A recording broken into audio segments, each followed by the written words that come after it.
Dear friends, ನೋಡಿ ಇಲ್ಲೊಂದು question ಇದೆ, ಇದನ್ನ ಹೇಗೆ ಬಿಡಿಸ್ಬೇಕು ಅಂತ ಬಹಳ ಸಿಂಪಲ್ ಇದೆ ಇದು. I will call you when he dash ಅಂತ ಇದೆ. ನೋಡ್ರಿ ಇಲ್ಲಿ ಆಪ್ಷನ್ಗಳಿದಾವೆ, ನಮಗೆ ಯಾವ ಇದಾವ್ರಿ? 3 ಆಪ್ಷನ್ಗಳಿದಾವೆ. 3 ಆಪ್ಷನ್ಸ್ಗಳಲ್ಲಿ ಮೊದಲನೇದು ನಮಗೆ ಇರೋದಿಲ್ಲಿ ಅರೈವ್ ಅಂತ ಇದೆ, ಅರೈವ್ಸ್ ಅಂತ ಇದೆ, ವಿಲ್ ಅರೈವ್ಸ್ ಅಂತ ಇದೆ. ವಿದ್ಯಾರ್ಥಿಗಳು, ಹಾಗಾದ್ರೆ ನಾವು ಇಲ್ಲಿ ನೋಡಿದ್ದೀವಿ ಐ ವಿಲ್ ಅಂತ ಇದೆ. ಹಾಗಾದ್ರೆ ಮುಂದಿನ ಒಂದು ಫ್ಯೂಚರ್ ಟೆನ್ಸ್ ಬಗ್ಗೆ ಇರ್ತದೆ. ವಿದ್ಯಾರ್ಥಿಗಳೇ, ಒಂದು ನೀವು ಯಾವಾಗಲೂ ಒಂದು ನೆನ್ಪಿಟ್ಕೋಬೇಕು, ಯಾವಾಗಲೇ ಇಲ್ಲಿ ಒಂದು ವೆನ್ ಅಂತ ಇದೆ ನೋಡ್ರಿ.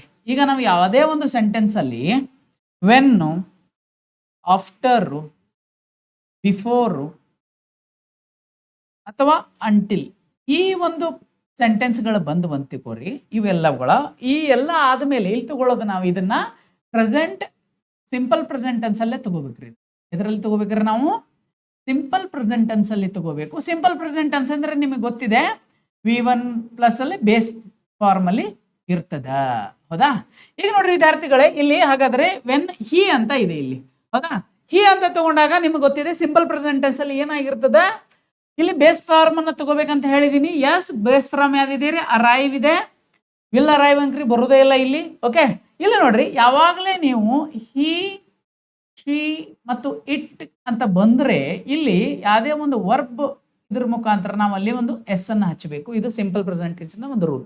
ಸೊ ಹೀಗಾಗಿ ಈ ಸೆಂಟೆನ್ಸ್ಗೆ ಆನ್ಸರ್ ಯಾವ್ದು ಬರ್ತೈತ್ರಿ ಹಾಗಾದ್ರೆ ಅಂತಂದ್ರೆ ಇಲ್ಲಿ ಹಿ ಅಂತ ಇರುವುದರಿಂದ ಇಲ್ಲಿ ಅರೈವ್ಸ್ ಅಂತ ಬರ್ತದ. ಏನ್ ಬರ್ತೈತ್ರಿ? ಇಲ್ಲಿ ಅರೈವ್ಸ್ ಅಂತ ಬರ್ತದ. ಹಾಗಾದ್ರೆ I will call you when he arrives ಅನ್ನೋದು ಇಲ್ಲಿ ಸರಿಯಾದಂತಹ ಒಂದು ಆನ್ಸರ್ ಆಗಿದೆ. ಅರ್ಥ ಆಯ್ತಲ್ಲ?